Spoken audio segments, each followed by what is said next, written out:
কুচো চিংড়ির বড়া নতুন একটা ভিডিওতে সবাইকে স্বাগত জানাই। দেখো, এখানে সব কিছু রেডি করে নিয়েছি। বেসন, লঙ্কা কুচি, ধনেপাতা কুচি, পেঁয়াজ কুচি, নুন, হলুদ, আদা রসুন একটু গ্রেট করে নিয়েছি। আর এখানে কুচো চিংড়িটা ধুয়ে ভালো করে পরিষ্কার করে রেখেছি। তারপরে এগুলো সব একসঙ্গে দিয়ে ভালো করে মেখে নেব। আর আমার কাছে একটু চালের গুঁড়ো ছিল, সেটাও দিয়ে দিয়েছি।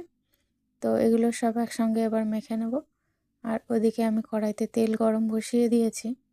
তেলটা গরম হয়ে গেলে এগুলো এই যে একটু চ্যাপটা চ্যাপটা করে ভালো করে দিয়ে বড়ার আকারে লাল লাল করে ভেজে নেব। তো দেখো, আমি দিয়ে দিয়েছি। আর এরকম কুচো চিংড়ির বড়া খেতে কিন্তু দারুণ টেস্টি লাগে, খেতেও খুব ভালো হয়েছিল। তো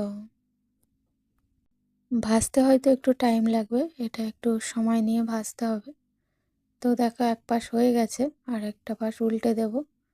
লাল লাল করে একটু ভাজা হয়ে গেলেই রেডি হয়ে যাবে আমাদের কুচো চিংড়ি বড়া বা পকোড়া, যেটাই বলো না কারো।